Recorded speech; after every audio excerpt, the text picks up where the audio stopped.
East really Suburban. Subsidized. But some of them are Mixed rental. really strong. Yes. I mean, not just in alcohol, but the flavor. Yes. Someone gave me a gift last Christmas, something like that from one of the local breweries. And I couldn't drink it, like it was a full pack, but it was almost syrupy. Like it was so, like I like a nice, strong, especially in winter. You take 45 minutes or whatever for your one.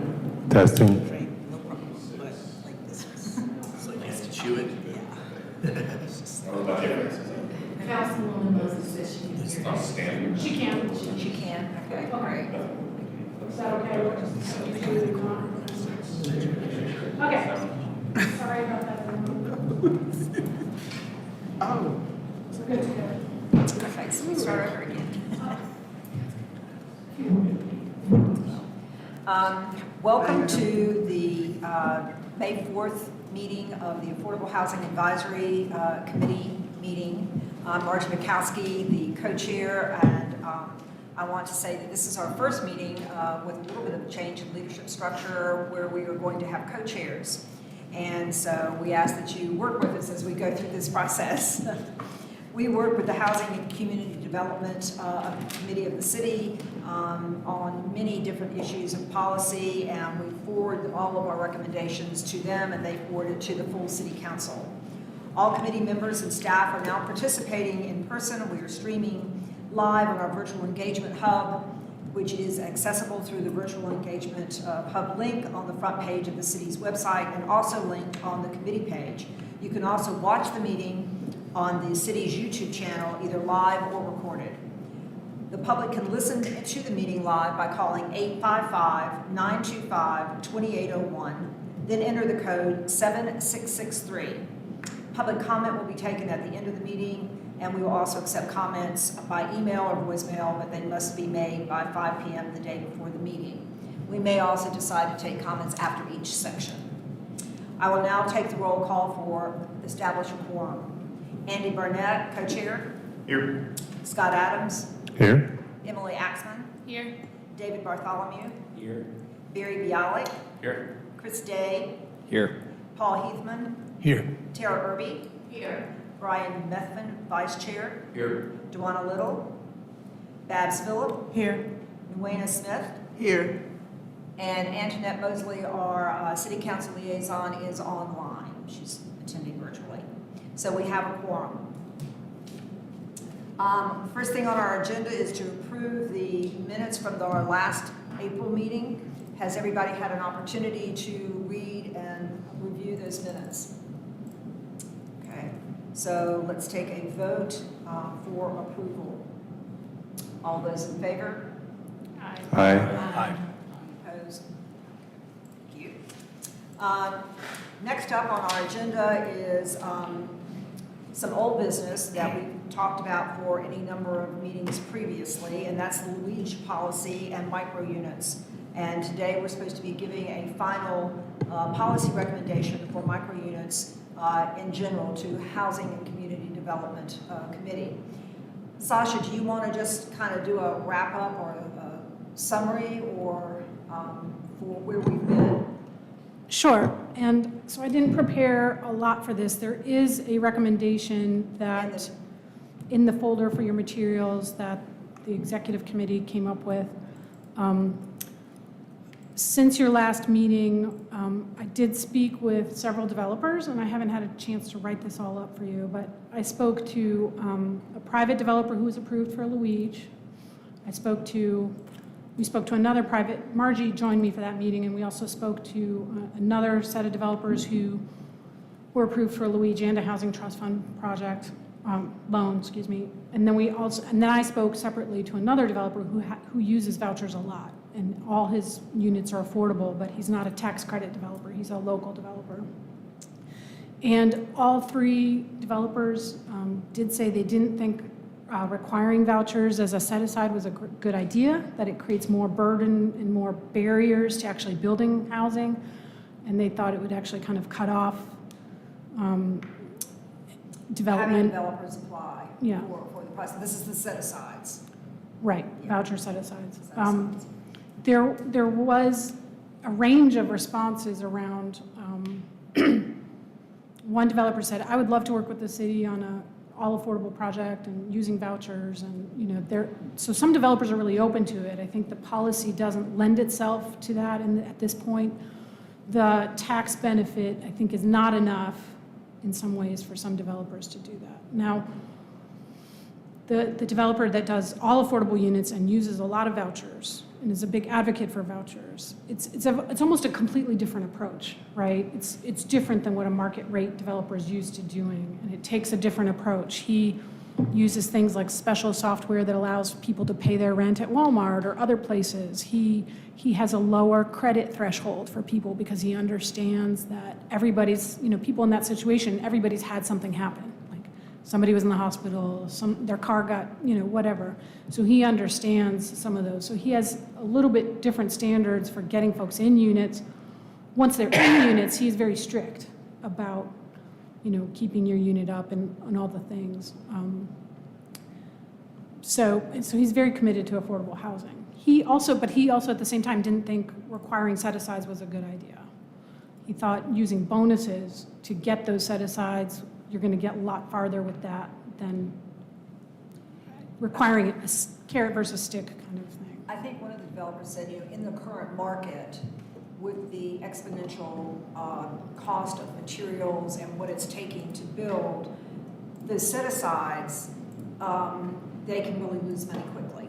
And they need to get them rented right away. And if for some reason they have to go 30, 60, 90 days, it can be a real burden on them for the set-asides. So that's where they were talking about some other type of incentive.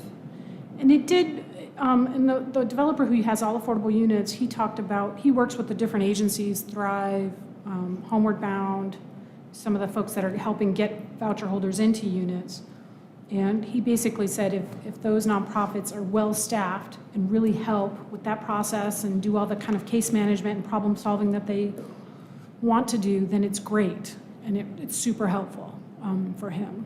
And but if they're not fully staffed, then that's problematic. So it started to make me think about, for these larger developments, I mean, if Thrive was bigger or, some program, I won't say just Thrive, but if we had a larger system of helping folks get into units and be able to help with that quicker turnaround, right? Because that turnaround of leaving the unit vacant for 60, 90 days, it kind of messes with their pro forma, their spreadsheets, their costs.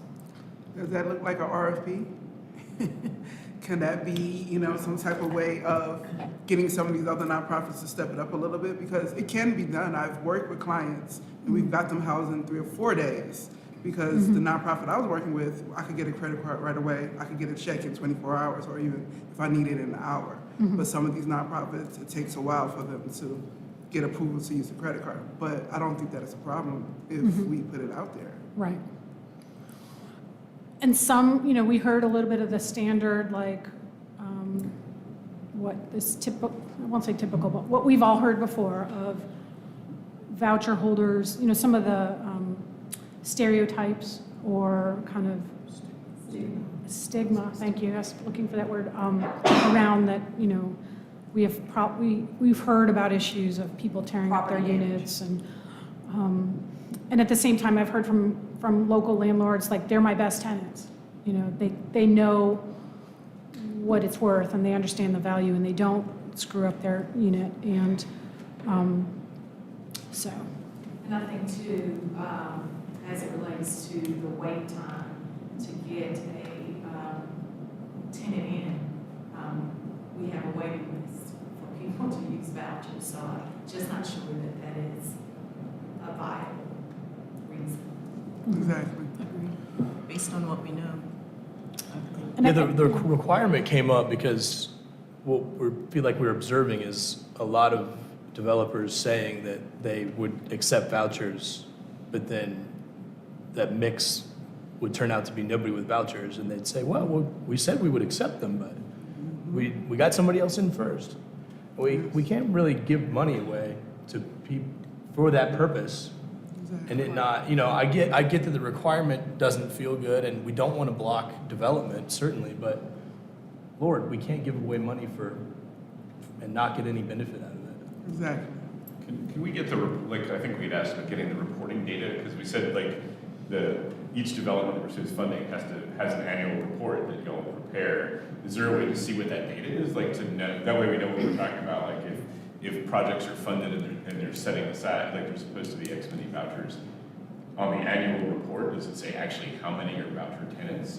So that way we know the measure of what we're talking about. Yeah, I don't. Because I feel like we're talking about so much hypothetical that Right. we don't know, if a project's got 20 vouchers set aside and they're using 10 units, they're using 20 units, they're using 2, I think that data would be really helpful. Yes. Who would we be able to get that data from? I mean, that's us. That's, okay, I'm sorry, okay. We have it for 2 of our 4 Luigi projects. I mean, there's only 4, just so you all know. I mean, there's more in the pipeline.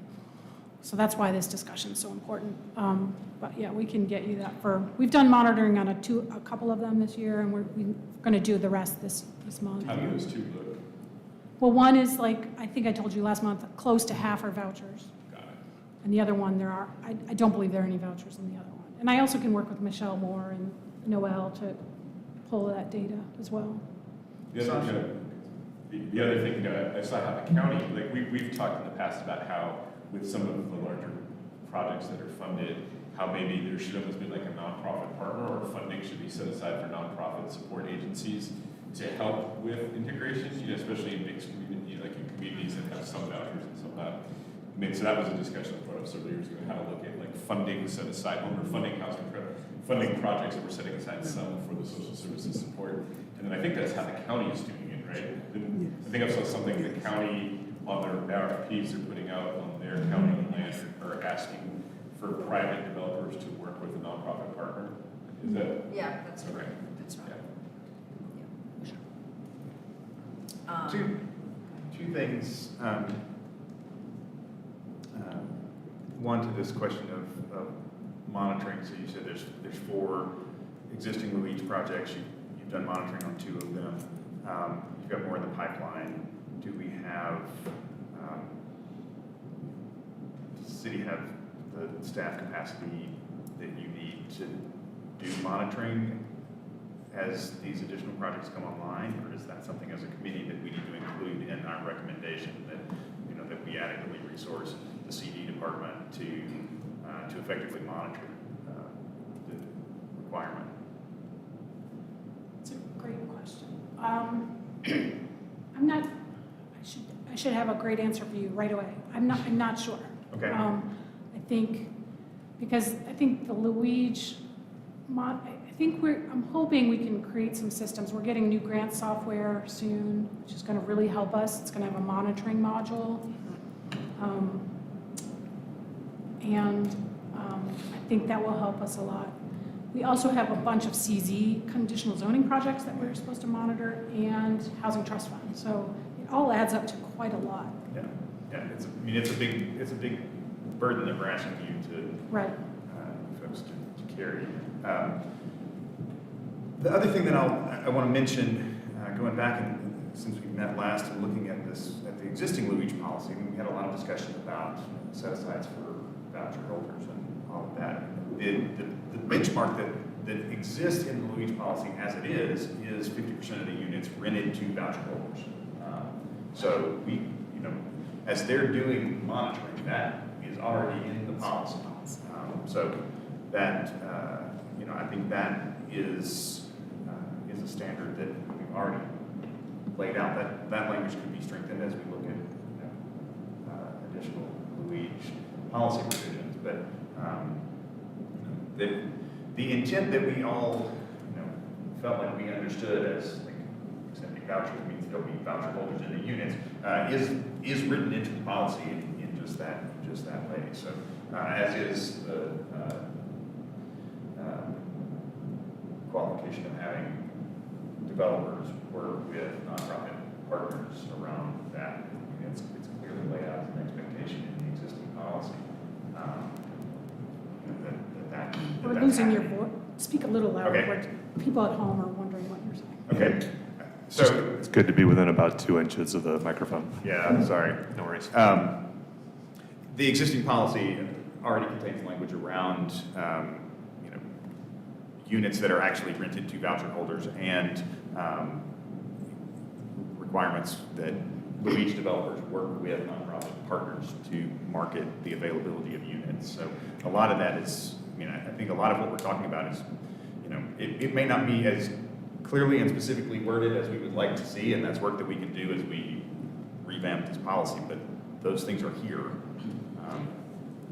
But I think that's why we're having the discussion, right? Because it's more about the accountability as opposed to the spirit of the law that, yeah, we can do it and we will do it, but are you doing it? Right. And I think- enforcing it, how do we enforce that without specific staff to make sure that they're doing what they say? But it's still a may versus shall, Yeah. just to be Yes. super clear. And I confirmed this with Janice Ashley yesterday or Tuesday. We talked this through. It is not, it's not a requirement. It's not a set aside. It's like your best faith efforts, but that is not, you're not necessarily in violation if you don't have voucher holders. Now, you need to show your efforts for sure. I mean, I think things like, it could have more, to your point, it could have more specific language about source of income or credit barriers, or, it could have some things, here's some things we want you to do to make sure that you can accept vouchers or require a voucher, I think there's some pieces there that could strengthen it as well. Is there like is there like, this seems like something like a simple compliance software, like, how do we do it? Like, 'cause it seems like if there was like part of the funding was a requirement that you just had to, people had to fill in the reports for their annual reports. And it seems like that kind of software would exist. Do we use anything like that? Or is it all form, like, what is our process now? How do they report? It seems like that's something we can automate or ask to be automated. There's a form that we ask people to fill out, but the language is still may, it's not Yeah. shall. Yeah. I mean, it's not a software fix. Yeah. It seems like through a compliance reporting, like if each year you have to fill out, I've got X many units, X is put for vouchers, X is put for this, and it's just a form of compliance software. It seems like that kind of technology would exist, or we could explore that. Would they have to show their good faith efforts? In other words, everybody that came and said, I have a voucher, but for some reason they weren't accepted, whether it's credit, do they put that on the form, or is that how they show good faith efforts?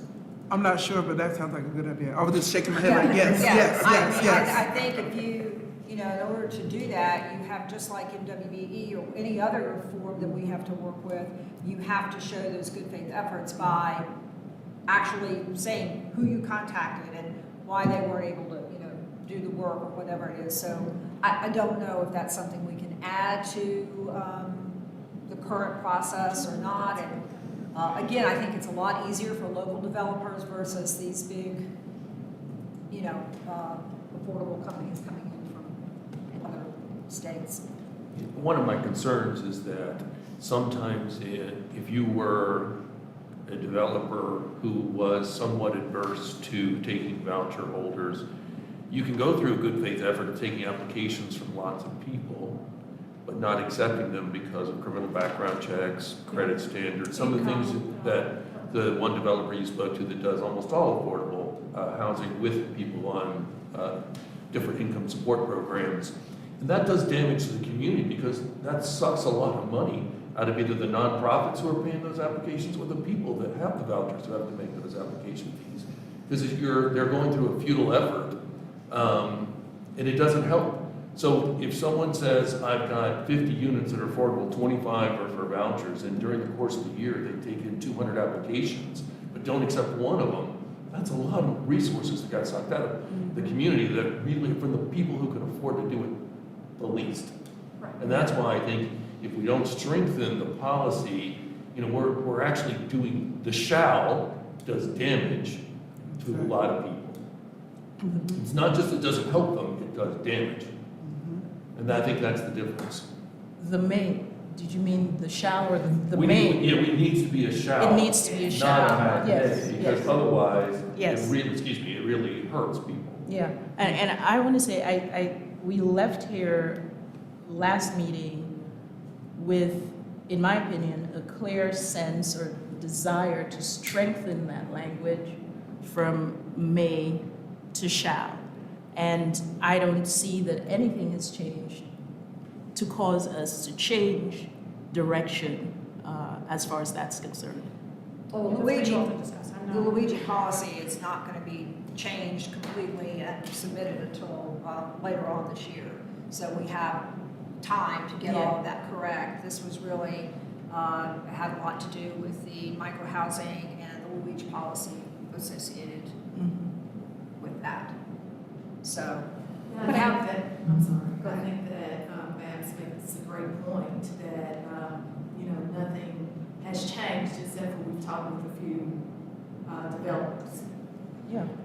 And of course, developers are going to speak to what's in their best interest.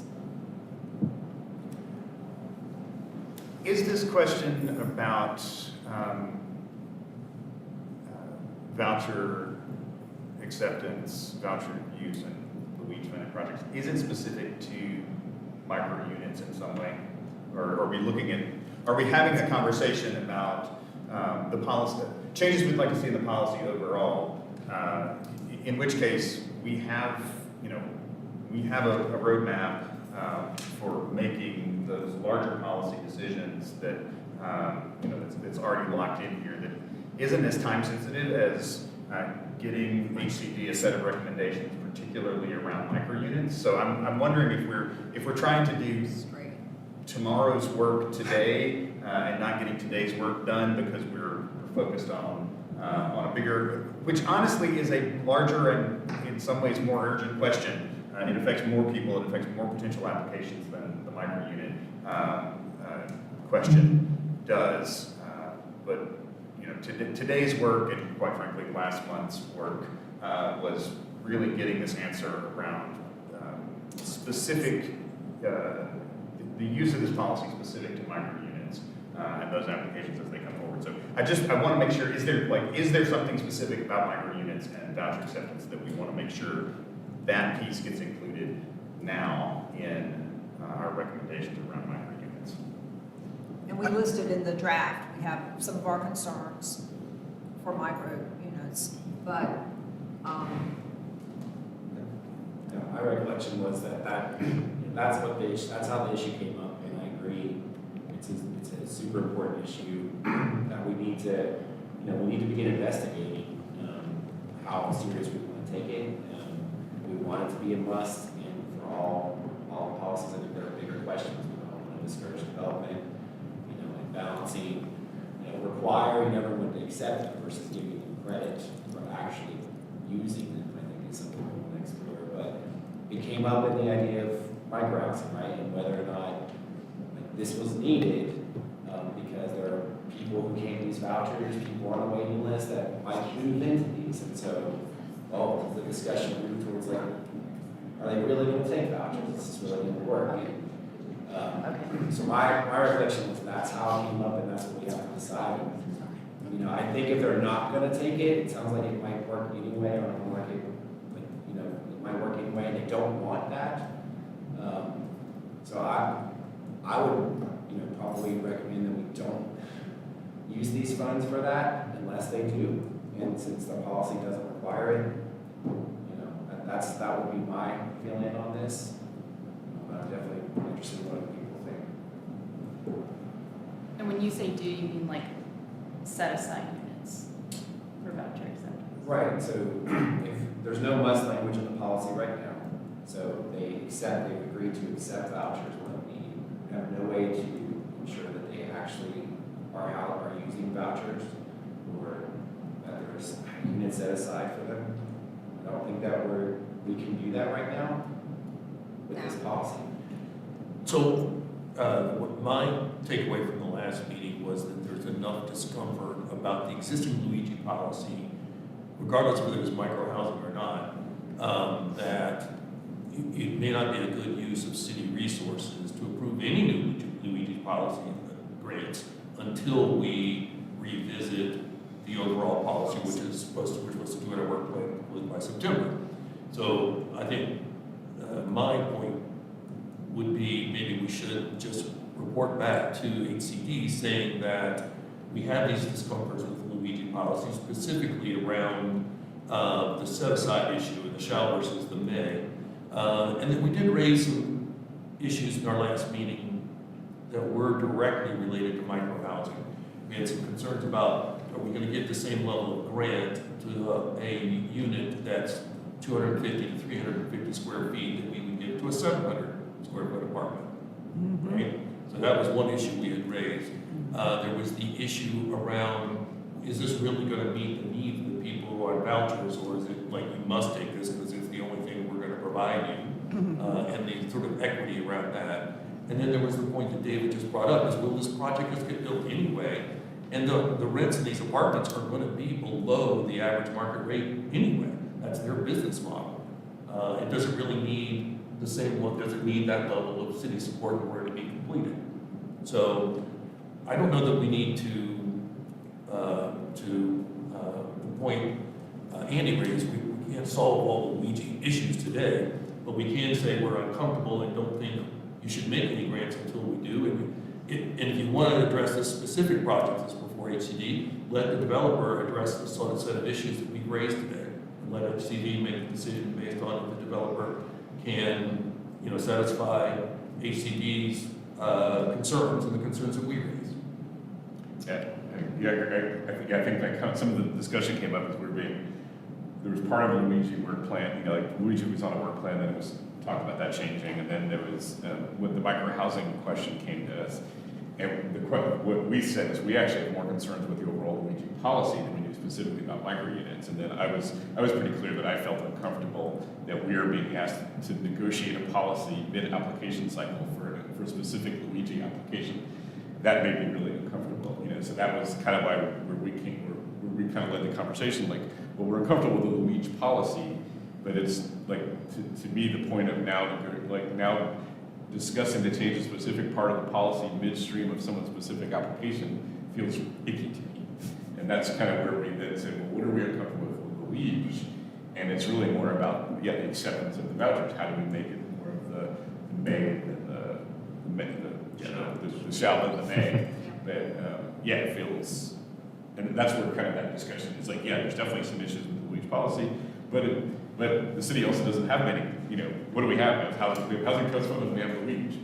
And Luigi is the only form of any grant. Housing trust fund is only a loan program right now. So like dropping the bond, like dropping the rest of the bonds for anything other than loans, Luigi is the only way we have to do grants right now. So dropping a policy that even if it's only worked for 4 is, I hate to stop anything. Like there's no question we need to discuss this, but that's, I'll say that's what I was hearing a moment ago is essentially a discussion of a moratorium on any and all Luigi, and separate from the micro unit issue, at least one point that I raised last time in this discussion was maybe not taking an all or nothing approach to it, but a proportionality approach to it. If the unit is literally half the size of a 1-bedroom, perhaps looking at still allowing that to be Luigi eligible, but the increment of funding or the increment of support that you could potentially receive for that would be roughly half of what a 1-bedroom would be. That's at least just one view in terms of looking at micro units within the what I think of as the housing ecosystem, anything from the smallest to the biggest, and also I guess it is a good question about does X project already pencil out for the developer? Will the prevailing rents already be at or below market? I guess a counter argument to that could be, hey, if there was the incentive of even getting a 50% credit on a micro unit, would that actually spur production of more or incentivize more of those? So I think that's one element of looking at micro units from just what I think is a rational proportionality standpoint. But in terms of putting a moratorium on Luigi, that's a decision for others to make. So Sasha, tell me if I'm Robert's Rules of Order, so I can't do this, but we have the developer here with us. And if he would like to speak. I think we would all be very grateful to hear what he has to say if he would like to. No pressure. It's up to you. So, David, if you would like to come up and speak.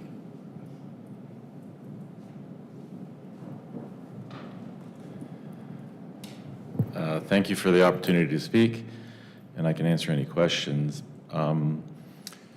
Just on some of the things that were discussed, I guess the first thing would be interesting that I did in my analysis of the housing that we're building is I went to talk to the person at the VA that's in charge of the vouchers there, and if you haven't spoken to him already, I think it'd be very interesting, and I know that they have a significant number of vouchers, and what I learned from him is that 90% of their voucher holders don't have automobiles. So the 10% that do, they're easier to find housing for. Right now, I think most of them end up being in trailer parks, because those are the ones that are sort of low-income housing that accept vouchers. But those are the ones that have automobiles. The challenge he's having is finding places for people that don't have cars that are accessible to public transportation. So it wasn't really something I thought of. I mean, we're doing our projects downtown because we think there's a real need for downtown housing, and that for lower-income apartments being in a location like that. And we don't include parking to keep the costs lower because parking is very expensive. But he was very enthusiastic about our project because, as I said, they don't have cars. And right now, there's not a lot of housing units that are near public transportation. A lot of our corridors, actually the zoning doesn't allow for housing. So if you look at Merriman Avenue, which I spoke about at City Council a few months ago, the zoning there is CB1. Even though we should have housing along Merriman, the zoning there only allows for basically Chick-fil-A and McDonald's because the size of the building maximum is 6,000 square feet. The total size maximum is 12,000 square feet. That's not good for housing. And yet we have a bus lane that goes up. We have 2 buses that go up Merriman. And it's mostly single-family housing, so almost no one takes that bus. And the only housing there was the Jefferson building. It was built in 1920 something. That's across from Harris Teeter. And then a little bit further up, I forget the name of it, but it was built in 1950s. So we have a bus that's basically not used a lot. And so we should be changing the zoning. I mean, that's a longer term thing to create housing along the transportation corridors. But until we do that, our housing, our micro units, I think, are the most viable for a lot of voucher owners. At least that's what I got from my meeting with the VA. And I know that in your discussion, obviously, I mean, the Luigi Grant is all about having affordable housing, so the rents are capped. But as you were discussing, the other component of it is the acceptance of vouchers. And I hadn't personally analyzed the language of the legal documentation because we haven't gotten that far yet, so I didn't even know the language. Obviously, I know what shall means in a legal document. But I wasn't aware that the document was a little bit wishy-washy. So our intention was to, accept vouchers. It's not really my responsibility to figure out the enforcement of it, and that's an overall Luigi policy, and I understand that's important. It's not really my responsibility, though. Our responsibility will be to meet the requirements of the Luigi policy. So I do think that our units would be very attractive to all sorts of people in a lower income range. I mean, that's the purpose of them. That's why they're building them small. But to answer the question, Scott, that you had mentioned about the size of the units. So we don't know exactly what the market rent's going to be, because I know that's an issue of discussion between what the 80% AMI rent is. I know that when we originally started, we thought we'd be in the $900 range or so, and that's where they were in Nashville, that my partners built a couple. The rents now in that unit, because of the same issues that Asheville's having in terms of lack of housing, is between $1,200 and $1,400 a month for the micro apartments. Now, the one difference between that and a regular apartment is all the utilities are included. So that includes electricity, water, Wi-Fi. That's another benefit of what we're building, is that it's pretty much move-in ready for people. They don't have to hassle with Duke and the Wi-Fi, which can be expensive. But the rents are moving up there, and it's a testament to the demand of these units that people like it. And again, it's an alternative. No one's being forced to live there. People choose if they decide they like it. But when you look at the rent compared to, say, there was an apartment that was approved recently, I think on Leicester Highway, regardless of their size of unit, their rent may not necessarily be more than ours. Like, our grant amount is already proportional to the rent that's being charged. So whatever people believe the rent is, I think there's already a proportionality there. And in fact, if you do the math, if you look at our Luigi grant application, I think our per unit grant was like 40,000 or something. Whereas the grant I think the maximum is 80,000. But some of the other apartment buildings, the grants are much closer to 80,000. The reason is this, if you do the math. When a standard apartment building applies for a Luigi grant, it has 3-bedroom, 2-bedroom, 1-bedroom. Usually it's only the 1-bedrooms that are being proposed for the Luigi grant. And yet your tax subsidy is subsidizing the 2 and 3 bedrooms. So you're actually providing a larger subsidy for the 2 and 3 bedrooms, because if you calculate the tax for a traditional apartment building, the tax incorporates the larger units, whereas all our units are small.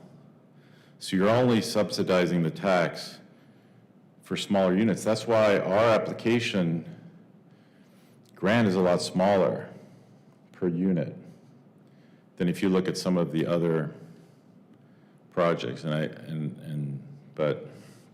So that's just a couple of comments I had about the Luigi grant. I think right now costs are high, so we're still trying to work on our first one to try to get that one built. This would be our second project. It'd be a lot bigger.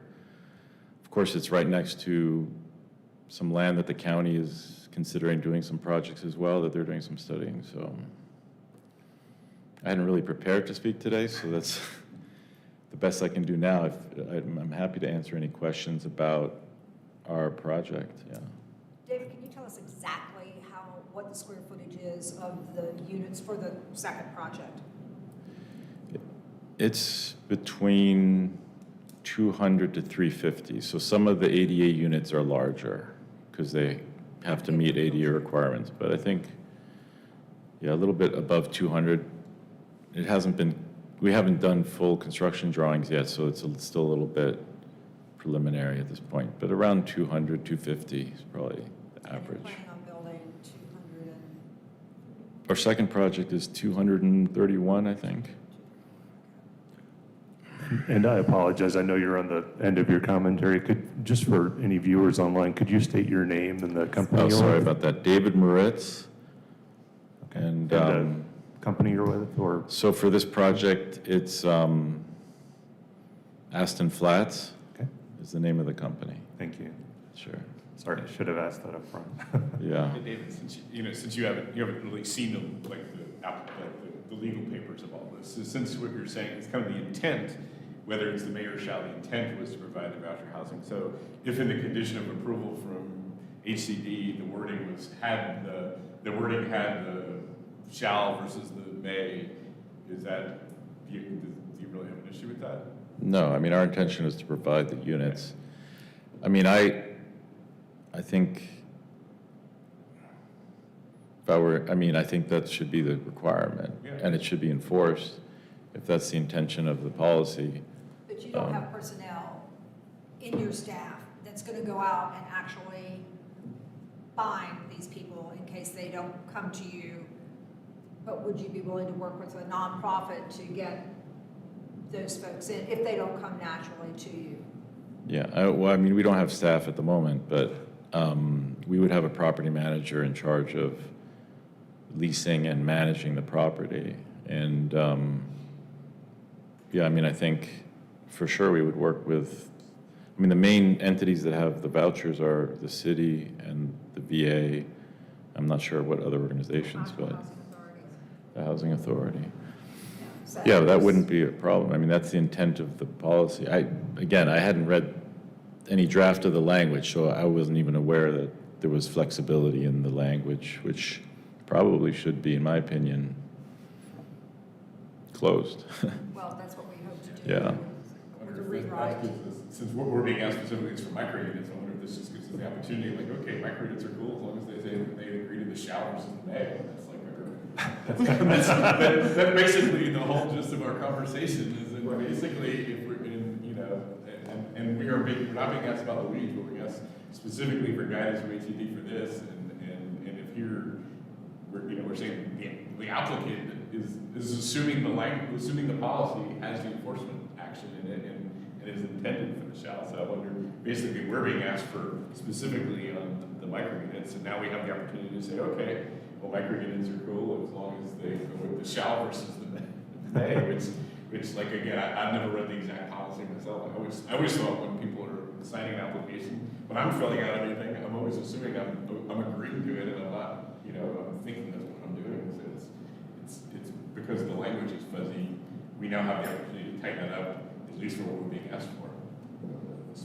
But is that just related to the micro? I mean, it's for all Luigi, right? It just came up because of the more specific study. Because of the size of the units, you can't have families in there. It's really single people only. So. Yeah. No, I understand that. I do think it's a viable option for a lot of people, and I do think from my discussion with the VA that I would encourage, I don't know if you've already, I forget his name, I didn't have his card with me, but he was extremely enthusiastic about the units because 90% of his customers don't have automobiles. Correct me if I'm wrong, but we have like, how many on the waiting list? 100? I don't have those, that changes. But I think I remember Michelle giving Yeah, us a I number. can give you an exact number right now. But what I'm interested in is that I think I've heard this before, but and we've discussed it. But are you prepared to develop even if you were not receiving these funds? I don't know, because the way the costs are going, it's hit or miss right now. I mean, we're still trying to, our first one has been approved. So the first one, we have 2 projects. The first one, we did get approval on Luigi Grant, and we're still struggling to make the costs go. I mean, on our first project, when we first started, the estimate was like $7.5 million, and now it's closer to 12. And that's just in the course of the last 18 months. And at that, we had to renegotiate our bank loan. And even then, especially because for our units, not to make this too long, but we have a lot of bathrooms and a lot of mini kitchens. And so, because they're small units, but each one has this private bathroom and everything, and the costs have gone up the most with HVAC, plumbing, and electrical, and we have a lot of that for the size of the building. So I think we've been hit even harder with some of the costs. So I don't even know if we're going to get the first one started. We might have to wait to answer your question. It did bring up a specific thing that I think also needs to be looked into, and that is the grant is meant to be a grant to cover the increased property tax from building, but currently it's not inflation adjusted. So it starts to make it sort of marginal in terms of whether the Luigi is actually really worth it for a developer, because especially now with inflation going, I think it's called a grant. It's meant to be a refund of the property tax, but it's based on like the first year cost. Like after 10 years, if your property tax doubles, the grant only covers half of it, so you're still paying the other half. So it's a little bit unusual, I think, that it's not inflation adjusted, the grant. So that's one issue, I think, as we've been doing the analysis, that I think should be looked into if you're going to look into the policy.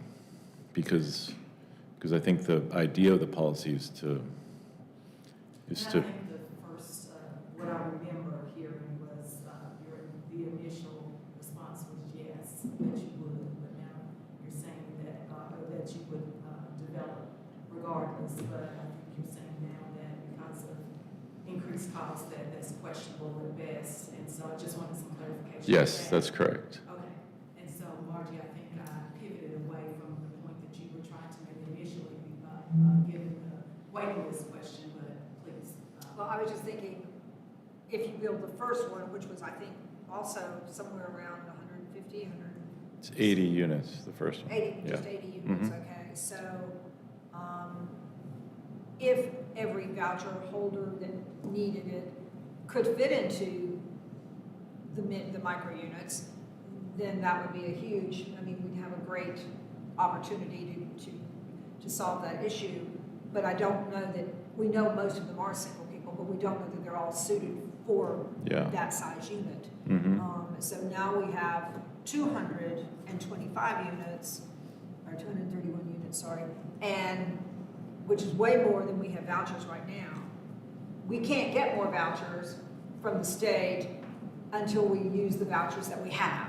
So, that's a very big. I think it's only 20% of the units that are for. Yeah, 20% of units, it's only 16 units of 16, that that's first right, project. That's right. Or Unless you 7. made it all. And 8 of those would be voucher holders.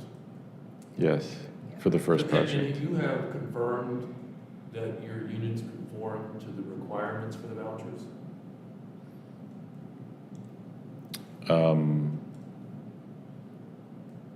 I mean, talking to the VA, that's who I spoke with. But I mean, meant, they have specific requirements, like what defines a kitchen, what defines a bath. well, we meet the definition of a kitchen according to Asheville, but I don't know about the voucher. Yeah, I don't know about the voucher And so specifically. the Asheville stuff, the construction codes about what makes Yeah. a kitchen is different than what HUD or the VA might require Mhm. for theirs.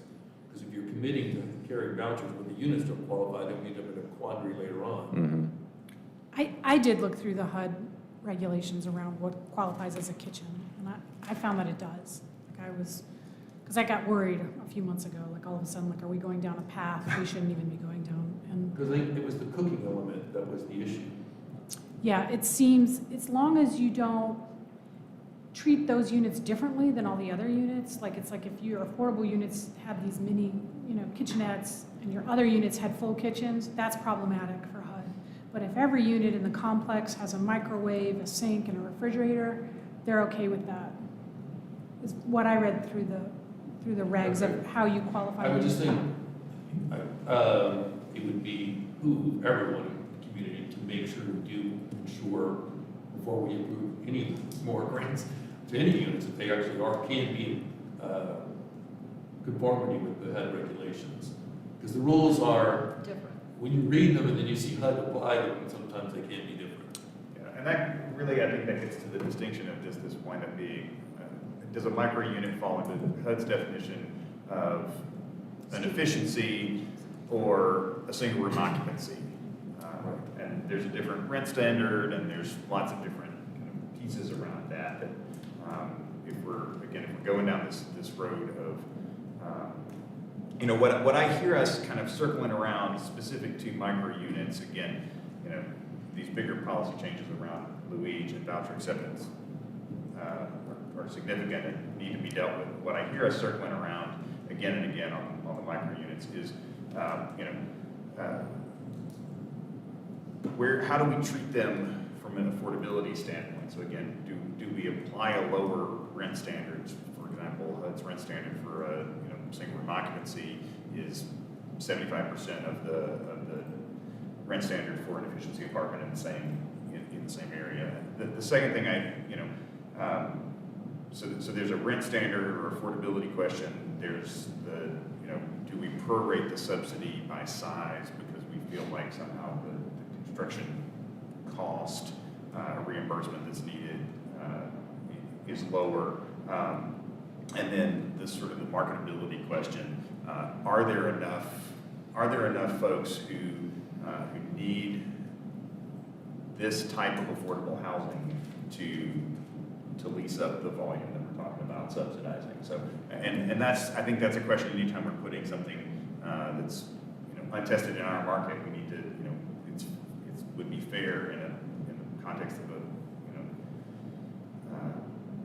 public approval process for public subsidy to request that there's a market study that's done, like you did in this case, reaching out to the VA folks and finding out, there's lots of Asheville holders who don't have cars who need this kind of unit. I mean, that's a great example of what that can look like, but can we encode that in policy somehow, and can we tie that back, again, to Margie's point of, okay, we have X number of units that we're providing subsidy for, are we saturating that portion of the market, and in so doing, committing our subsidy dollars to serve one part of one specific demographic within the universe of the folks in our community that need affordable housing, to the expense of others. So that's, to me, that those three things continue to be the questions that I think are specific around micro units. I like to put this in reference because, first of all, I really don't understand why we're talking about this because our housing costs are on it's a runaway train, right? I just finished a 768 square foot house in town that's going to Habitat for Humanity at a price for $380-something thousand. 768 square feet. Housing trust fund applications we have this round that came in. The average unit cost was between $270,000 and $296,000 per unit. So housing costs are on a runaway train. So for us, to be talking about policy that discourages any kind of new housing, I think is so anti what's needed, and that's why I think I'm so bothered by all this. It's we need housing of every size, and for us to be questioning policy that's creating housing, it's just bothering. It's so bothersome to me, and because it's a runaway train. $100,000 for a piece of land in the city of Asheville, $380,000 for a less than 800 square foot house, $300,000 to build an apartment. The only way it's going to get affordable is what's going to have to give is size, and here we have a proposal to try it. So that's why I think I'm so personally hurt by this. I understand that frustration, and I would not support a moratorium for reasons because, honestly, I think the threshold question is this going to incentivize housing to be built here? And then I do think it's really important that we try to focus on what's really needed here. The things that Amy's talking about, is there a demand for this? And we also really need to look at all the issues that we've been discussing with the Luigi policy. How do we really make sure we're getting the most bang for our buck and using the public's money to do things that the market won't do otherwise? And one of the things we know that's not happening either is voucher use. And we know there's more federal money out there for us if we can address that problem. So there's lots of reasons, I think, Mary, that we do need to talk about this stuff, even though it's frustrating. And it's somewhat removed from the specifics of this. I am very concerned if they would not build something. I do think there's a need for it. I think we have anecdotes about that. I think we have stats from the Housing Authority that there are people who mark these. So I do want to have a discussion about it because I don't know whether we should take what the developer, who I think, thank you for coming here, prepared and talking to us and sharing the details. They're worried about whether they're going to build it without this money, without the subsidy. But I think that's the question for us here, right? Is, do we think do we think this money is needed to do it? And if so, I would support it. Because I think, to Barry's point, we need to start building things. And we don't want to have 5 or 6 months delay to this policy. The policy we have in place has a lot of must language. It doesn't have must language on vouchers. But it has a lot of must language. And it's addressing affordable housing, I think in a decent way. So I don't think we need to just freeze it and say it's all bad. We need to try to improve it. But that's how I feel. Can I add a piece of information? So while we've been having this discussion, first, let me just say, it sounds great, I agree. And the 20% won't happen without subsidy. We had a developer tell us that they could maybe do 5% on their own without any subsidy. But above that, it gets, and this is somebody who actually did 10% on their own without any subsidy years ago. And they just, the math isn't working anymore. Kate Pett from Thrive is watching, and she sent a message, and I just want to share this information, saying, she's basically saying Thrive could meet with some AHEC members and talk about the mechanics of matching voucher holders, and they're coordinating with 5 other agencies, and they have a unique perspective on how, what needs to happen to make it better, work better. And she said they just met with HACA yesterday, and there's some complexities that aren't apparent. There always is in anything, right? Like there's some things that we don't all understand about why it can take longer to get someone in a unit. And she said, could Thrive be a presenter on this topic at the upcoming meeting? So I just wanted to share that with you. And it sounded like, another piece of information, it sounds like, I won't presume for David, but maybe there isn't this rush that it has to be. We were trying to make sure that when somebody applies for something, we try to get them through the process. David applied back in October. So we were kind of committing to him that we would be done in April or May with this issue. But if one option is to keep going with this conversation and have some more information from Thrive and continue the discussions. It's just an option for you all, unless you have a motion you want to. How will HCD, I thought they were looking for a final recommendation, so can we tell them that we need more time? I mean, I think they were wanting to be responsive to the developer. Oh, I see. So I think if the developer says, go ahead and take another, I'm okay waiting another month, then HCD will be okay with that too. So I have a question for David. Do you need this lead in order to get other banks or other funding on a piece of paper? Because a lot of times they want to know what else have you got in line for you to get this. So is that a consideration also? No, not for this project. We're still working on the first one. Okay, So we don't have any You don't even know particular. when the second one would be built. Right. So that could be several years from now. Yeah, so that's another. Yes. So I would say, I don't hear any of us who are, wouldn't prefer to put, a micro-unit recommendation into the overall revision, recommendation of revisions to Luigi that, if it's not time sensitive, and, I'd love to have that guidance from HCD to know, because I feel like to some degree, we've been postponing the work around the overall Luigi policy, or at least discussing it in a very unstructured fashion, trying to get to a decision about, a time-sensitive request for a decision about micro-units. So if we could have that guidance from HCD and possibly from our council liaison, if she's still on the line and able to provide us some guidance, that would be, we could move this discussion and then pick up the conversation of micro units in the overall plan that's in our work plan around the Luigi policy. David, what do you think about timing wise? I'm in no particular hurry. I mean, Okay. it's up to you. I mean, I do think that they're a little bit, always tying it together with the overall policy. It's not completely the same thing, but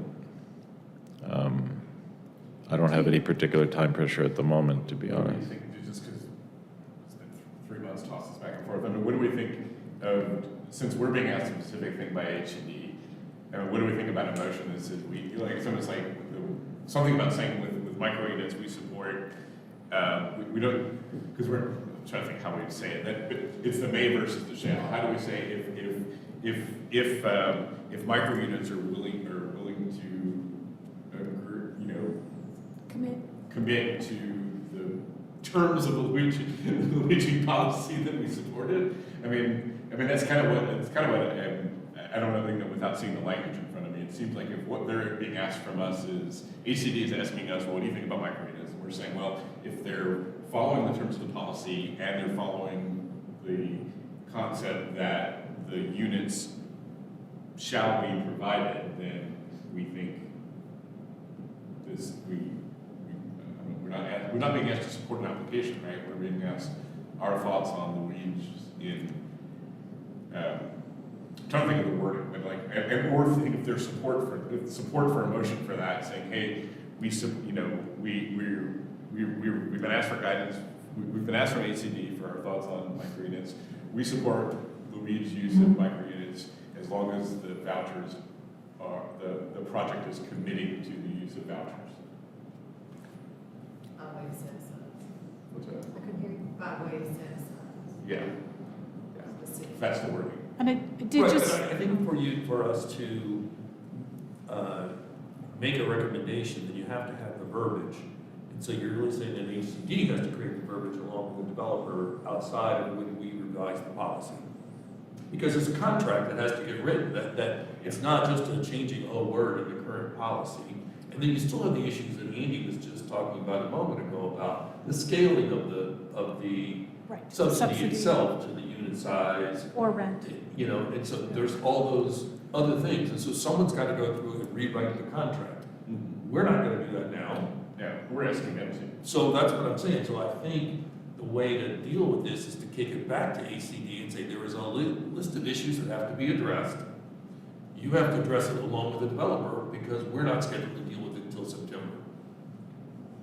I think that we need to ask HCD if we can continue. I don't think, from my perspective, I don't think we're certain about anything right now, and we need to,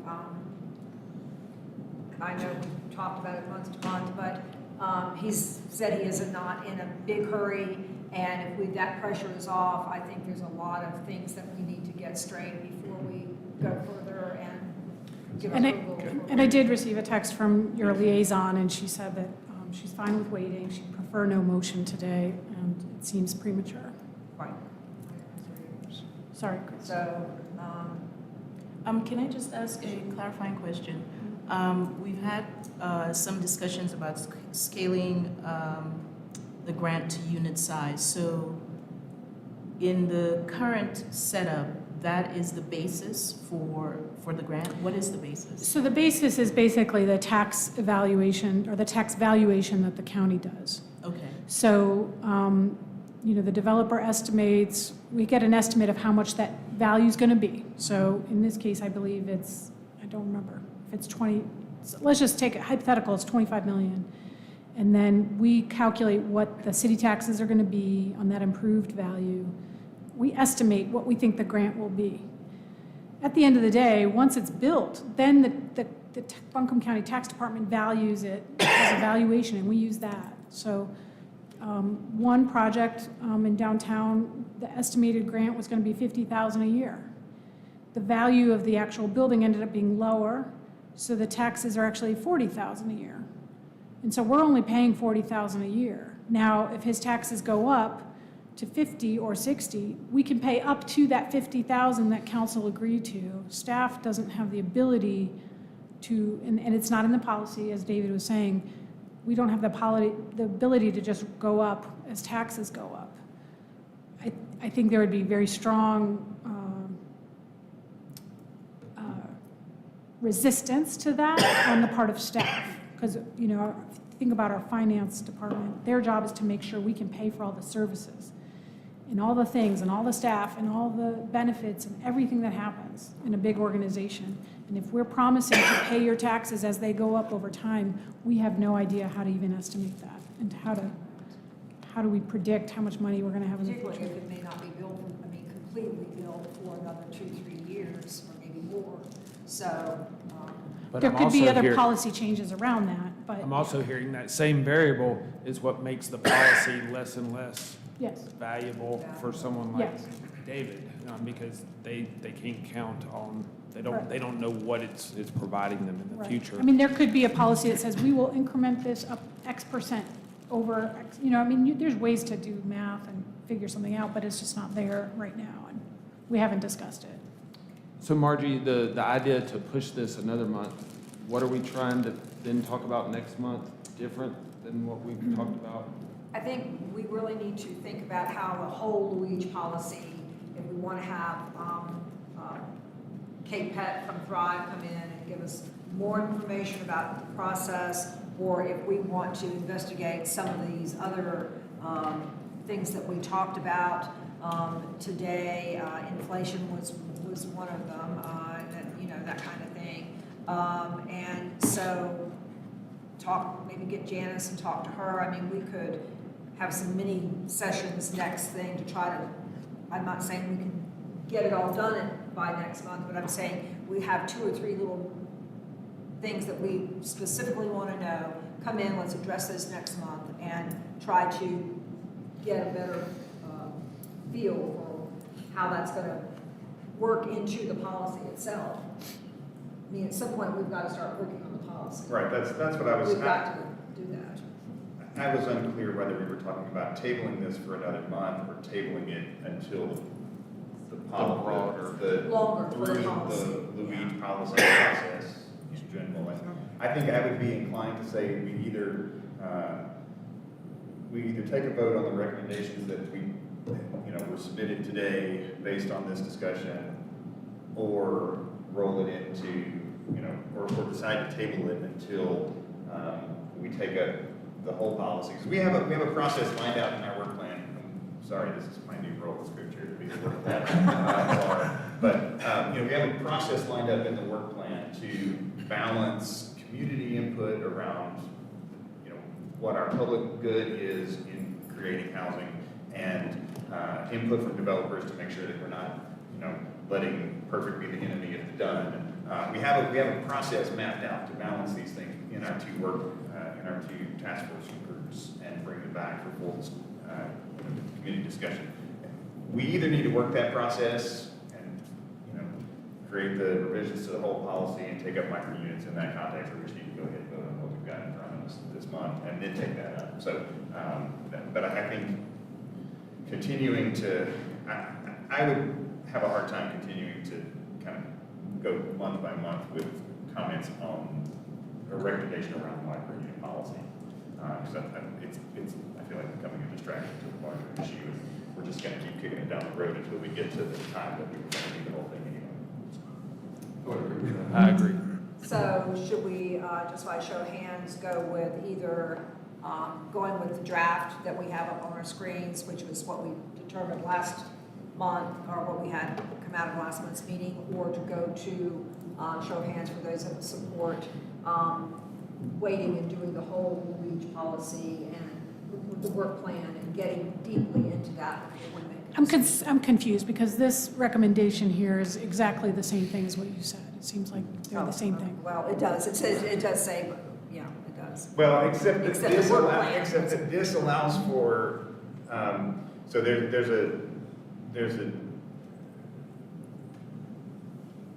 an option in this for HED and council to approve Luigi decisions by requesting that developers address the committee's concerns that are outlined here, right? So this says either don't vote to approve policies or require require these questions to be answered.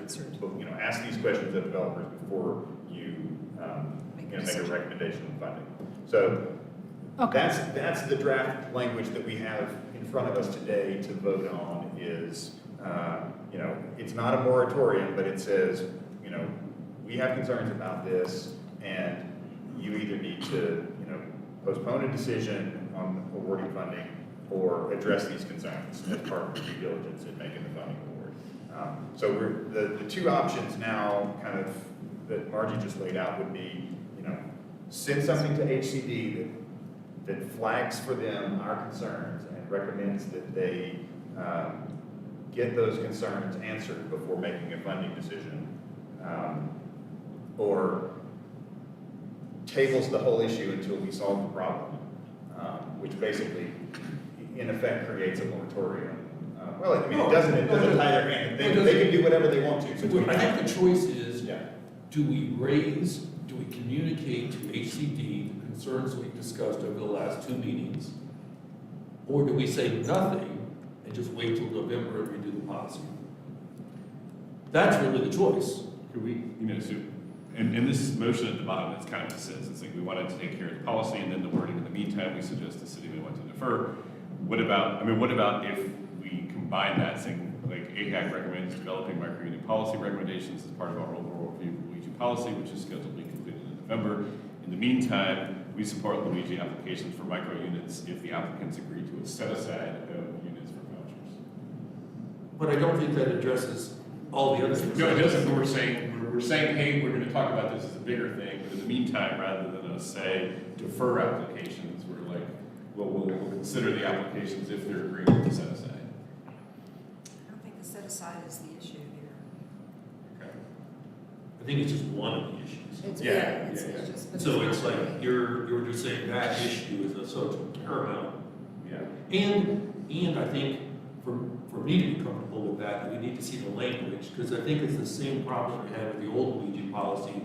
When you really got down to it, the way it got written, Sure.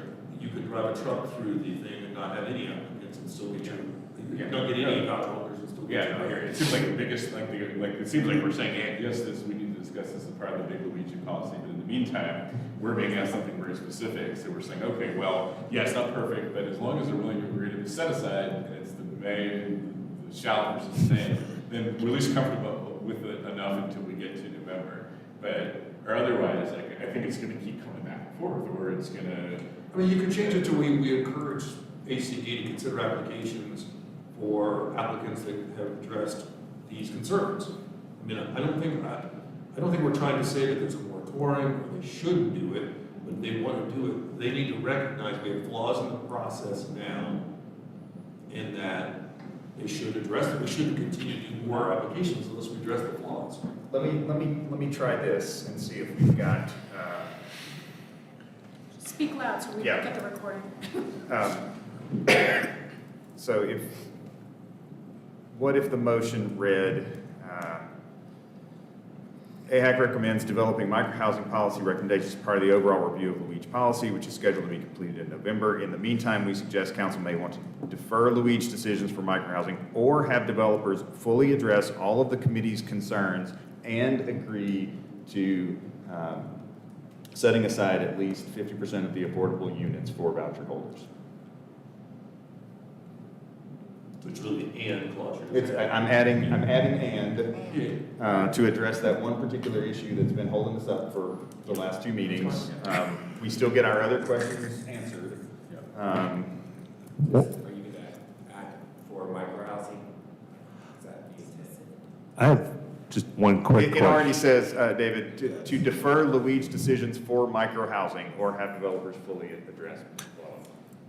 So, to Babs's question a moment ago about the criteria for Luigi right now, it's valuation. So valuation presumably is agnostic objective on the type of housing that it is. So I'm personally not comfortable isolating one type of housing versus another. And I guess in the discussion of, micro units, I mean, it's a housing unit, it's an increment of value. I think that's the discussion that we're having on the increment of the proportionality of it, but singling out one type of housing versus another, it just doesn't make sense from a objectivity standpoint. Yeah, Scott, I'm going to say that this is just clarifying language that's already applies to everything else in the, so in Luigi. So if you take a look at what the existing Luigi policy says about vouchers, at least 20% of the units must meet the affordability standard set by the city of Asheville for households earning 80% or less of the area median income, which would include at least 50% of the units accepting rental assistance like housing choice vouchers.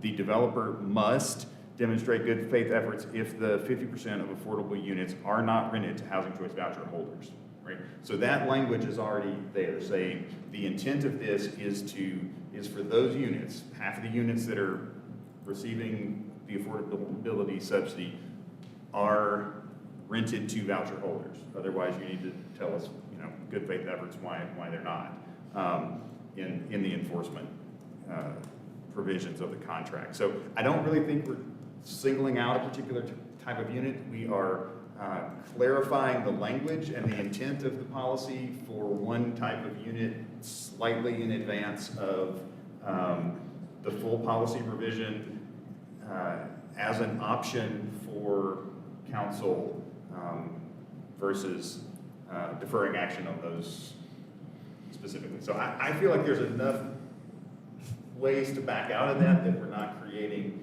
an undue burden for one type of unit versus another. Gotcha. All right, do you want to put that in? What he said. So we can vote on it. What's David, that? you can sit Can you down. edit this document? Are we gonna, Sure. are we gonna Yeah, that's a good go to HCD with this? I was just gonna say one thing. I mean, I feel like, again, we did our application in October. Of course, the policy is sort of changing as we're doing application.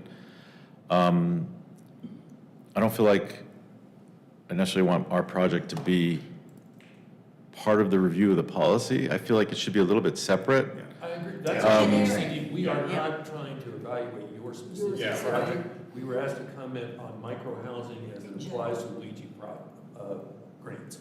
So this really isn't about specifically your project, because we haven't seen your application or anything.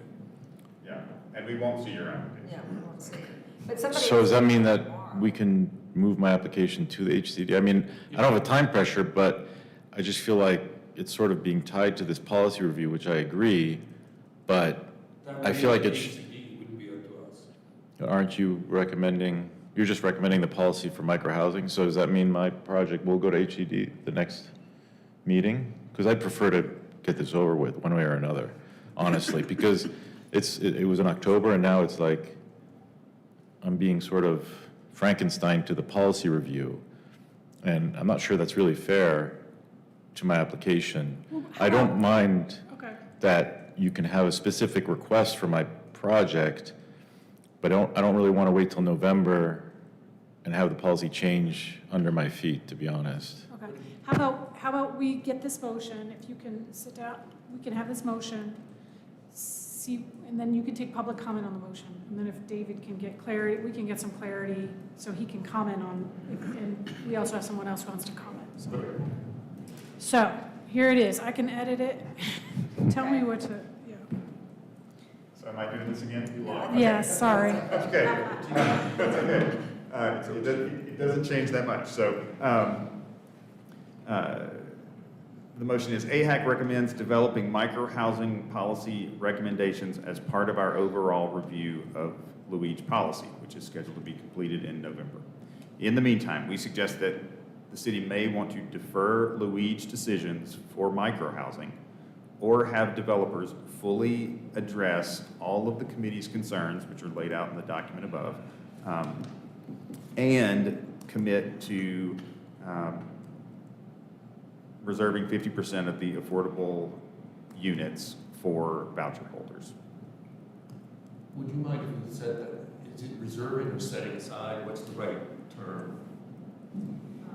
From what I've been understanding in the conversation, set aside is specific to voucher holders. Set aside. So You okay with that? yeah, I'm fine. I actually assume setting aside and reserving or setting. I didn't wonder if there's a term of art we should be using. Yeah. That's what I was thinking, Tara.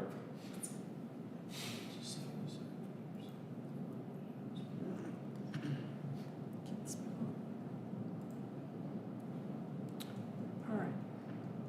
So does that look right? and connect to something.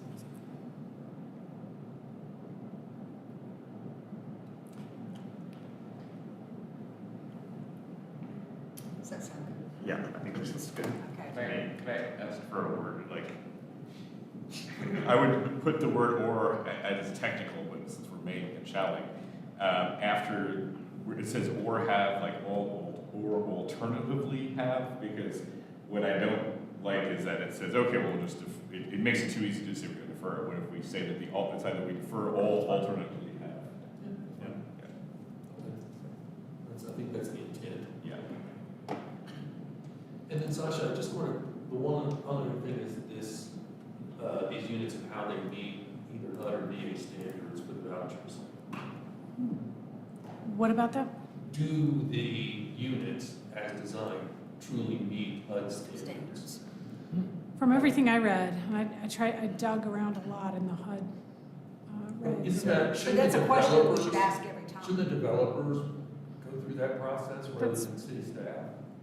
Because I don't want to get, Yeah. my concern is you go through and you approve something, Right. then HUD comes in and says, this unit doesn't meet standard, you can't put a voucher order, now what do? We just then say they don't get the money? Well, that would be part of the committee's concerns, we have to get addressed as part A of the certification that says the developer is, that the developer would provide to whichever agency is providing the voucher that says that the unit that the developer is providing does meet the housing quality standards of that voucher agency as part of our application process. That'd Voucher probably be the agency. quickest way to do Okay. Okay, so that could be either up here under, That could be at the top, I mean, I think that would apply to everything, but particularly in micro housing, it just tends to come up because, I know when I was doing this work with Hard Bound, there's, like, kitchens and cooking units were the big thing. And so I know we had a unit we were designing, we had to make some changes because of that. So just want to make sure that we don't get into a conundrum later on. so we can put that under, Micro housing stuff, is that under the they, first group of concerns and issues. Or we could put them under the second one. I mean, those are things that, right there, yeah, ensuring that the issuing agency's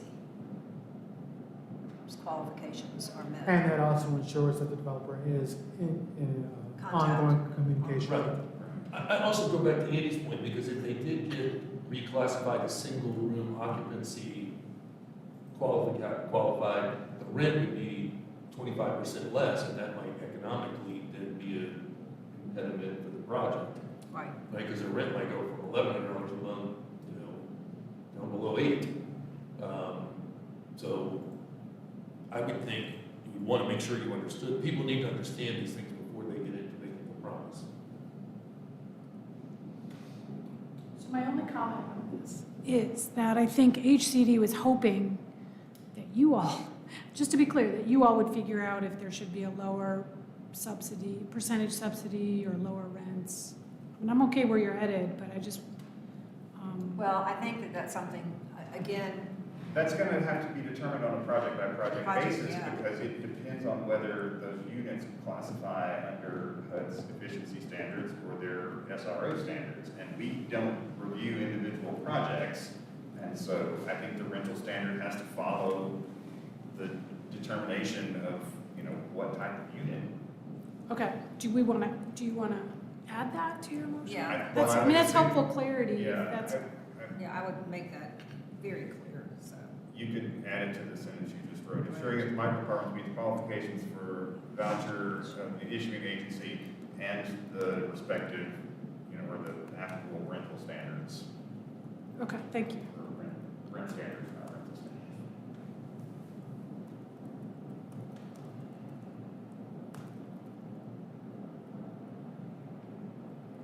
Yay. Good. All right. Okay.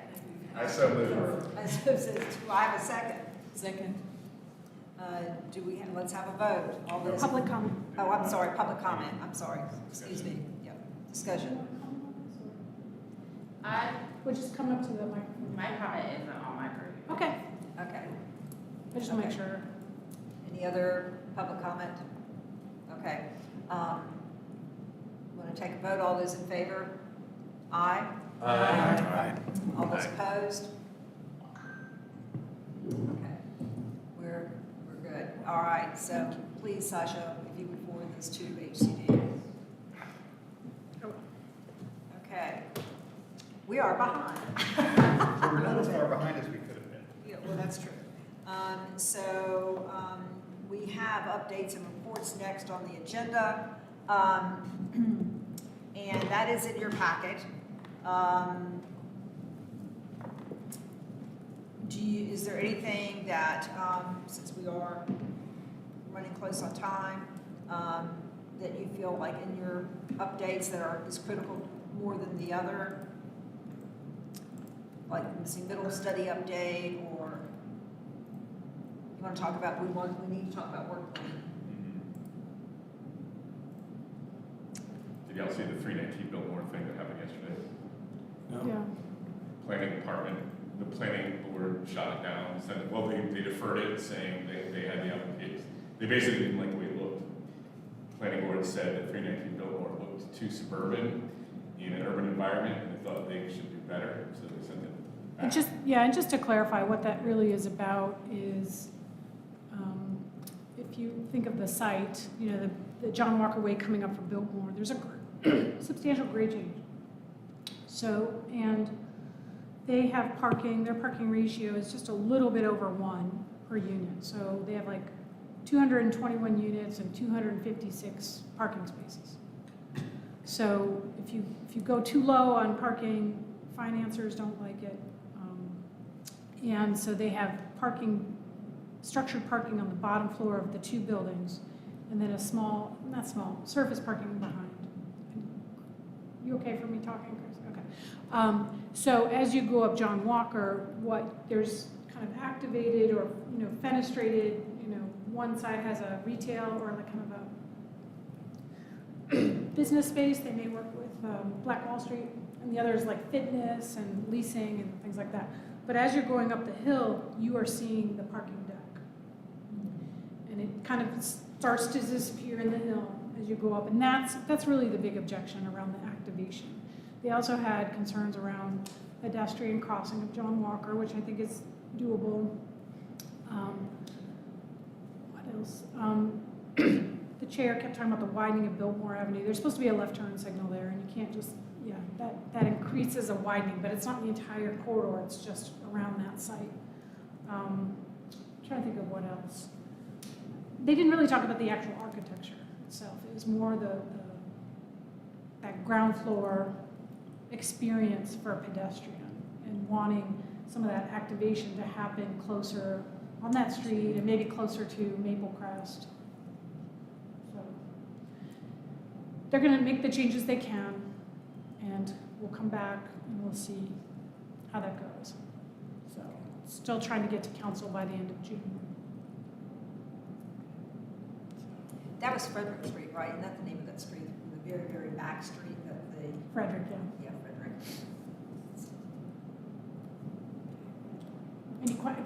Is there Oh, more you yeah, want to I say, was just Mary? making I'm not sure, trying because to... that was such a new thing that happened, because we talk about 319 so much, and again, it's like, Yep. the whole discussion of creating policy that discourages, like, it's already hard enough to build affordable, seeing anything in the city that makes it even harder, makes it more expensive for creating housing, is just bothersome. And, you know, so I just wanted everyone aware that planning pretty much was going to, rather than go to a vote, I think they had to take a break. It got pretty heated, they had to take a break, and basically, so let's pull out, let's defer this rather than it get heated to a vote. But it's like, you know, that also just means. What's another month? So, okay. Next, we've got our Housing Trust Fund requests, work plan, and department updates.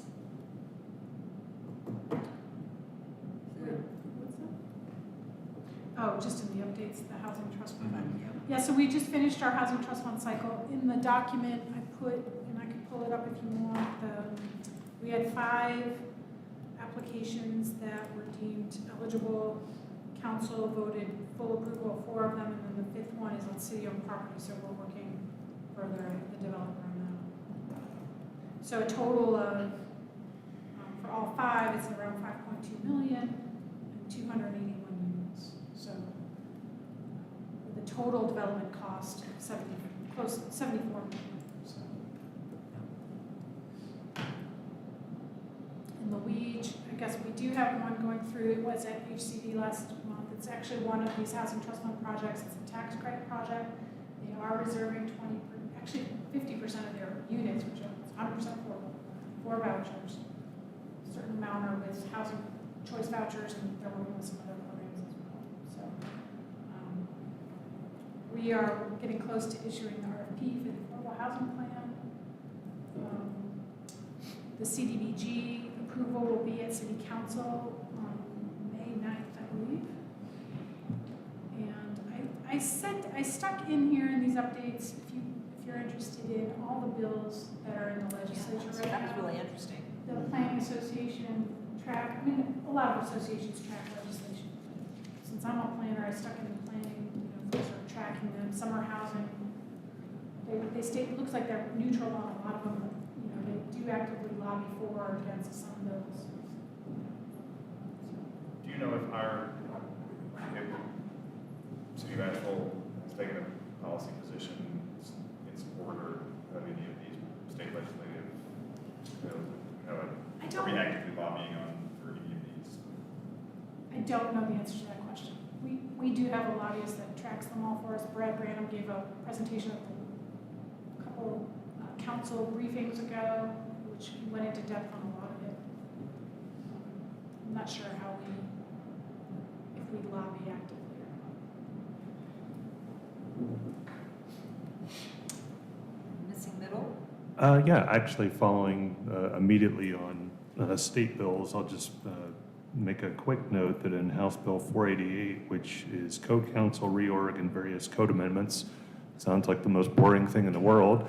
There is actually a section in there that proposes allowing 3 and 4 unit buildings to be reviewed under residential building code versus the building code or commercial code. And that was a very interesting example that was brought up by Opticos, the consultants that are working on the missing middle housing study, as a sort of a critical element in addition to any potential zoning reform supporting that. That's very often the case.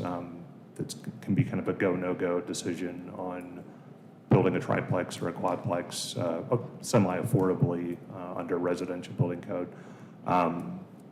Otherwise, I just had the initial meeting of the working group, which Emily and I are both members of. She's the alternate and I'm the regular, I suppose. Very preliminary, but should be interesting. Just a quick scan of the working group. 90% of us are homeowners, 10% of us are renters. At one point, though, 90% of us have had a roommate or a multifamily housing situation, and 10% of us had not. Interestingly, the city is right about 50-50 owner rentership, at least per census numbers, and otherwise, very early on. But just quickly noting House Bill 488, there is that provision in there which may or may not come to fruition.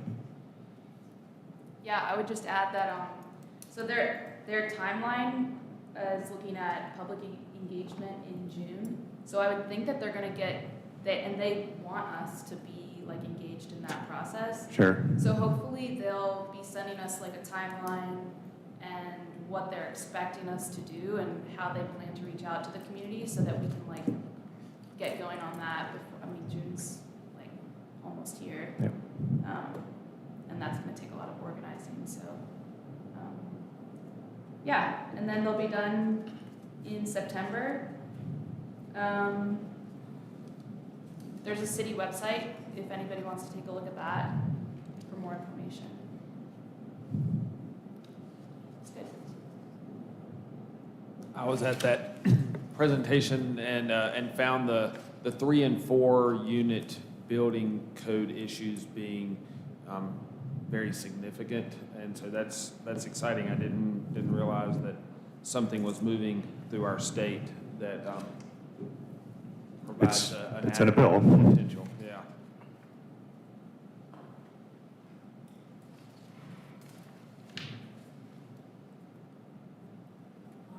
Okay, so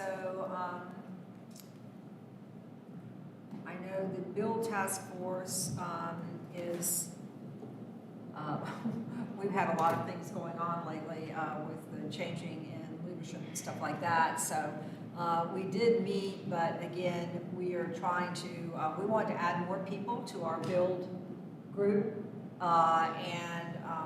So I think that's something that we're going to put out to the group here. If you're not on the Connect group and you're not associated with either one, please think about if you would like to be on the Build group. We don't have a lot of members, and I think it would be advantageous for us to get some more folks that if you have some interest in the Build part.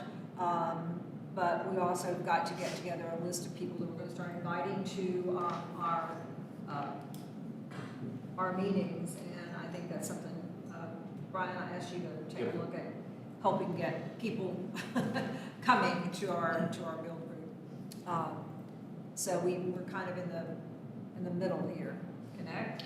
Yeah, so the Connect group met this past month. We heard kind of an impromptu update on how the Thrive Asheville research project into how past public investments in affordable housing have been used and who the beneficiaries have been, and it sounds like they're making some progress on the data collection part of that work. So that was exciting to hear, and we'll get them in here at some point when they're ready to share that piece, because I think the rest of this team would appreciate having that update. And then we are getting very close to finalizing the set of questions and folks that we want to reach out to for community engagement around the community benefits for our incentive programs, so things like LUEACH, things like Housing Trust Fund that are in our work plan to look at, having a way to make sure that when this group is making decisions, it is informed by what stakeholders in the community, particularly folks who rely on affordable housing for their housing choices, make sure that their voices are represented. So we're really close to having that put together. We'll finalize that hopefully at our next meeting and share that with city staff, and then begin to put that out there. So excited to see that moving forward. And I'll make the same pitch that Margie did. If you're not affiliated with one of our two working groups, task forces, it's a really great way to get work done between these two meetings and make sure our monthly meetings and make sure that we are moving our work plan task forward. Absolutely. Sasha, do you have any other things that you wanted to update us on?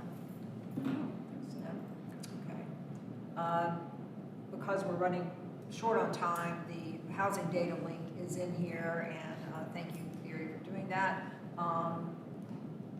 So we are going to, you can look in there and see kind of where we were. I went through some of the houses that were less than $375,000 and looked to see what they looked like and how much work needed to be done on them, and I went, oops. So, interesting. Most of them were built in 1950. So, we've got a lot of things that we've got to think about for our future agenda items and our work plan, and we're working on, Andy and I are trying to get something so we have a very specific, routinized agenda, so that we know we're going to have reporting on the work plan, we're going to have reporting on, the LUEACH policy and so on and so forth, so that we don't go too far astray, and we can actually get our work done through this meeting. And I think that's one of the things I was looking at. We have an online seminar, Insight Formation Incorporated, on Beyond Zoning, and that's on May 10th. And there's also a 3-day thing in Hickory that is on North Carolina Community Development Association, that is talking about affordable housing and how to get more affordable housing. And Hickory is posting all of that. That's May 24th, 25th, and 26th. Does anybody else on the committee have anything they'd like to share? I'll just make a quick follow-on, just seeing that there is a presentation on accessory dwelling units. I'll actually be giving a presentation all about zoning for accessory dwelling units on, I believe, May 11th on the North Carolina American Planning Association's website. It's currently listed as Friday, May 12th. I'll need to check with the organizer on that. I'm scheduled on the 11th from noon to 1:30 via Zoom. It's free. The working title is all about ADUs, what planners need to know about accessory dwelling units, but I'd encourage anyone and everyone that's interested in the topic to check it out over their lunch break. Great. Okay, so I open it up for, do we have anybody on the line that wants to do a public comment or here in person?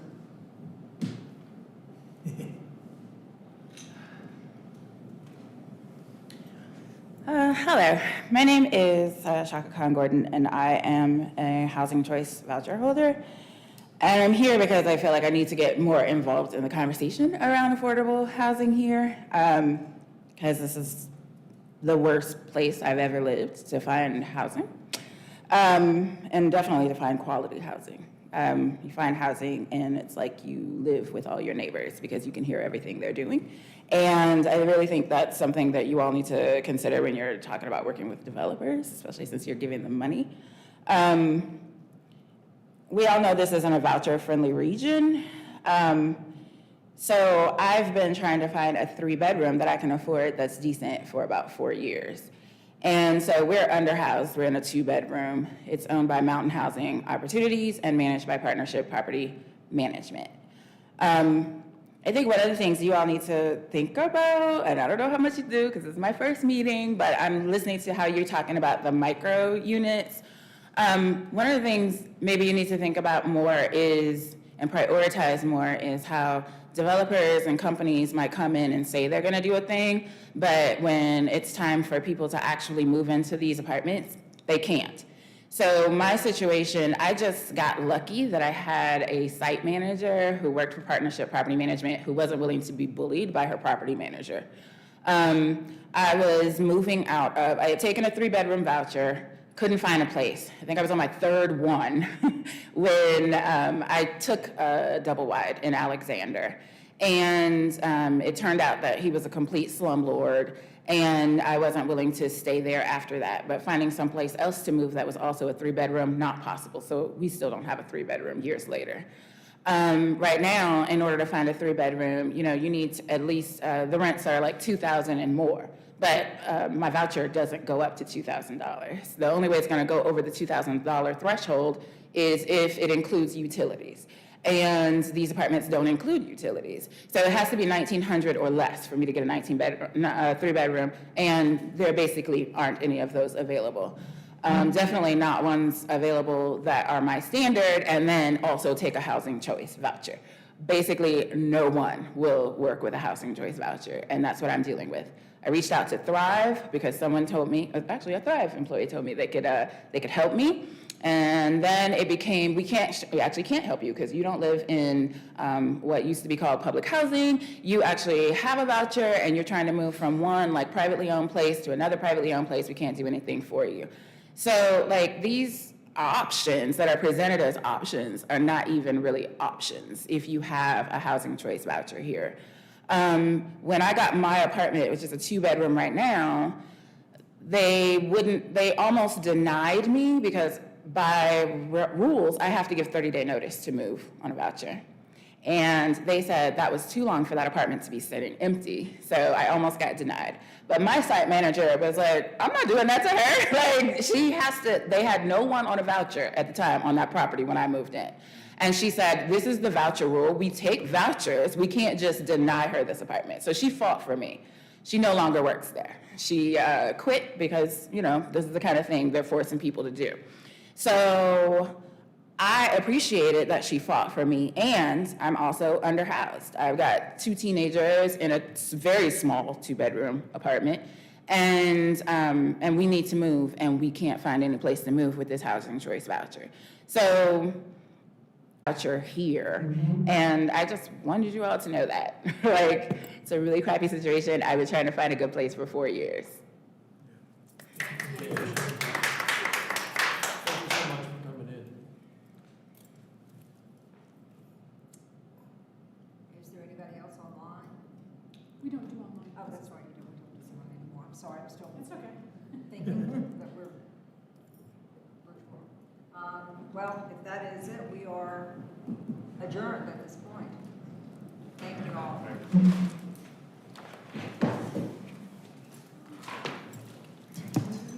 a good day, everyone.